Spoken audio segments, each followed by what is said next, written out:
अप्रैल 2011 Punjab police के कुछ officer एक छोटे से घर के किचन में खड़े थे। चूल्हा जल रहा था और चूल्हे पर एक सालन बन रहा था। पहली नजर में सब कुछ नॉर्मल लग रहा था, लेकिन फोरेंसिक के एक ऑफिसर ने जैसे ही देगची के अंदर देखा, पूरे कमरे में एक खामोशी छा गई। किसी ने कुछ नहीं कहा, सिर्फ एक जुमला बोला कि ये इंसानी गोश्त लग रहा है। एक सेकंड के लिए जरा सोचिए, इंसानी गोश्त पाकिस्तान के अंदर, किसी जंगल में नहीं, किसी हॉरर फिल्म में नहीं, बल्कि किसी आम से गांव के किसी आम से घर के किचन में। और सबसे हैरान कर देने वाली बात, ये कोई अफवाह नहीं थी, ये पाकिस्तान पुलिस की एक इन्वेस्टिगेशन का हिस्सा था। एक ऐसा क्रिमिनल केस जिसे आज भी पाकिस्तान की हिस्ट्री में सबसे पहला ऑफिशियल डॉक्यूमेंटेड कैनिबलिज्म केस कहा जाता है। लेकिन यहाँ कहानी और भी ज्यादा डिस्टर्बिंग हो जाती है। पुलिस को दो भाई मिल चुके थे, किचन मिल चुका था, एविडेंस भी मिल चुका था, लेकिन जब लॉयर्स ने पाकिस्तान पेनल कोड खोला तो उन्हें एक अजीब प्रॉब्लम का सामना हुआ। ना ही इस जुर्म का कोई स्पेसिफिक सेक्शन था और ना ही इस जुर्म की स्पेसिफिक सजा थी। यानी अगर कोई इंसान किसी मुर्दा इंसान का गोश्त खा ले तो उसे किस जुर्म की सजा दी जाए। यह सवाल सिर्फ मीडिया का नहीं था, बल्कि पुलिस, लॉयर्स और जजेस भी इस सवाल का जवाब ढूंढ रहे थे। लेकिन इस केस को समझने के लिए हमें उस किचन से एक दिन पहले की कहानी को समझना होगा। 16 अप्रैल 2011 पंजाब के जिला बखर के इलाके दरिया खान में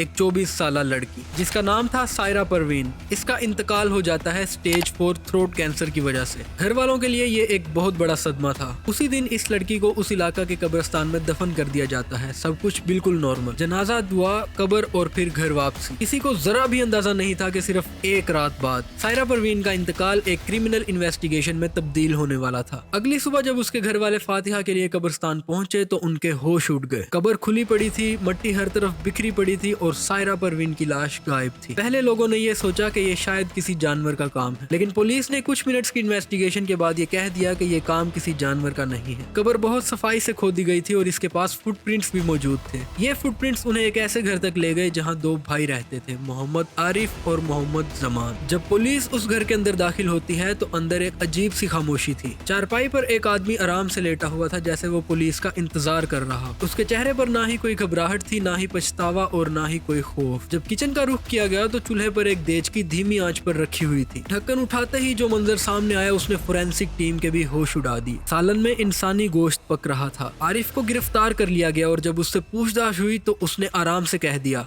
हमने कौन सा इसे कत्ल किया है, वो तो पहले से मरी हुई थी। आरिफ ने बताया कि ये सब प्लान उसके भाई जमान का था जो उस वक्त फरार हो चुका था। पुलिस ने पूरे डिस्ट्रिक्ट बखर में जमान की तलाश शुरू कर दी। जमान ने छुपने की कोशिश की, लेकिन उसने अपने साले को फोन करने की एक गलती कर दी। जमान उसके पास पनाह लेना चाहता था, लेकिन उसने कहा कि कल तुम किसी और की बहन खा कर आए हो, आज मेरी बारी है। इसके बाद उसने फौरन पुलिस को इन्फॉर्म किया। कॉल ट्रेस हुई और जमान भी पकड़ा गया। दोनों भाई पुलिस की कस्टडी में थे। जब उनसे मजीद उगलवाया गया तो जो सच सामने आया वो इससे भी ज्यादा खौफनाक था। ये कोई पहली लाश नहीं थी, ये दोनों दरिंदे 100 से ज्यादा कब्रें खोदकर उनकी लाशें खा चुके थे। ये दोनों भाई पूरा दिन घर रहते थे और रात होते ही कब्रिस्तान का रुख कर लेते थे। जो नई कब्र बनी होती थी उसे खोदते थे, मुर्दा निकालते थे और घर ले जाते थे। फोरेंसिक लेबोरेटरी की रिपोर्ट ने भी कंफर्म कर दिया कि किचन से मिलने वाला गोश्त सायरा परवीन का ही था। लेकिन अब प्रोसिक्यूशन के सामने सबसे बड़ा लीगल चैलेंज खड़ा था। पाकिस्तान पेनल कोड को बार बार पढ़ा गया, लेकिन पूरे कानून में इंसानी गोश्त खाना या कैनिबलिज्म का कोई स्पेसिफिक सेक्शन नहीं था। मजबूरन कोर्ट को उन सेक्शंस का सहारा लेना पड़ा जो उस वक्त अवेलेबल थे, यानी सेक्शन 297 जो कब्र की बेहुरमती के रिलेटेड था। क्योंकि इस सेक्शन के तहत सजा बहुत कम थी तो 2011 में गिरफ्तार होने वाले भाइयों को 2013 में रिहा कर दिया गया। मुल्क खौफ में था, लेकिन कानून बेबस था। किसी ने यह तस्वुर भी नहीं किया था कि जेल से निकलने के बाद ये दोबारा दोनों वही घिनौना काम शुरू कर देंगे। 2014 में, यानी जेल से रिहा होने के कुछ ही अरसे बाद, दरिया खान के इलाके में उन्हीं के घर से एक बार फिर शदीद बदबू आने लगी। मोहल्लेदारों को शक हुआ तो उन्होंने पुलिस को कंप्लेंट कर दी और फिर पुलिस ने दोबारा उनके घर पर छापा मारा। अंदर का मंजर पहले से भी कहीं ज्यादा भयानक था। दोनों भाई एक छोटे बच्चे की खोपड़ी पका रहे थे।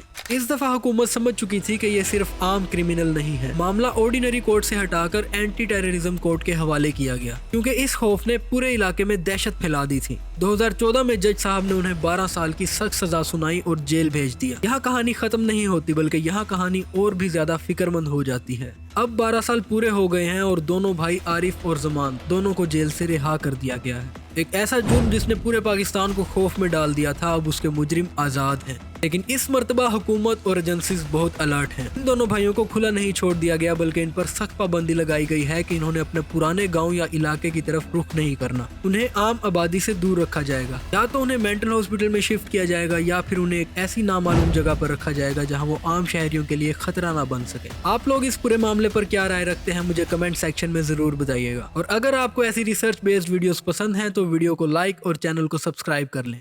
मैं हूं साबू और यह है साबू स्पीक्स।